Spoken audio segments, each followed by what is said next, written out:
माता सीता का हरण होने के बाद भगवान राम को लंका तक पहुंचने के लिए उनकी वानर सेना जंगल को लंका से जोड़ने के लिए समुद्र के ऊपर पुल बनाने का काम में लग जाती है। पुल बनाने के लिए पत्थर पर भगवान श्री राम का नाम लिखकर पूरी सेना समुद्र में पत्थर डालती है। भगवान राम का नाम लिखे जाने की वजह से पत्थर समुद्र में डूबने के बजाय तैरने लगते हैं। यह सब देखकर सभी वानर काफी खुश होते हैं और तेजी से पुल बनाने के लिए पत्थर समुद्र में डालने लगते हैं। भगवान राम पुल बनाने के लिए अपनी सेना के उत्साह, समर्पण और जुनून को देखकर काफी खुश होते हैं। उस वक्त वहाँ एक गिलहरी भी थी जो मुंह से कंकर उठाकर नदी में डाल रही थी। उसे ऐसा बार बार करते हुए एक वानर देख रहा था।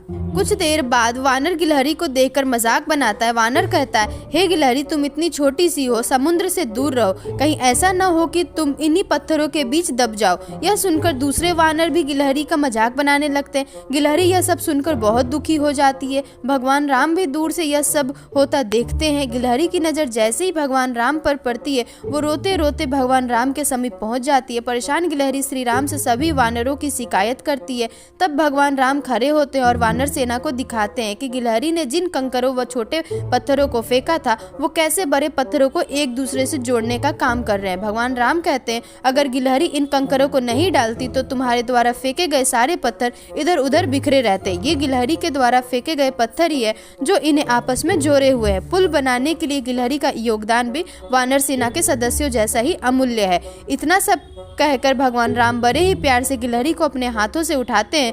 फिर गिलहरी के कार्य की सराहना करते हुए श्री राम उसके पीठ पर बड़े ही प्यार से हाथ फेरने लगते हैं। भगवान के हाथ फेरते गिलहरी के छोटे से शरीर पर उनकी उंगलियों के निशान बन जाते हैं। तब से ही माना जाता है कि गिलहरियों के शरीर पर मौजूद सफेद धारियां कुछ और नहीं बल्कि भगवान राम की उंगलियों के निशान के रूप में मौजूद उनका आशीर्वाद है। इस कहानी से हमें यही सीख मिलती है कि दूसरों के कार्य का मजाक नहीं बनाना चाहिए। कार्य में किसी भी तरह का योगदान महत्वपूर्ण होता है। साथ ही दूसरे द्वारा मजाक बनाए जाने के बावजूद आपको अपना आत्मविश्वास नहीं खोना चाहिए।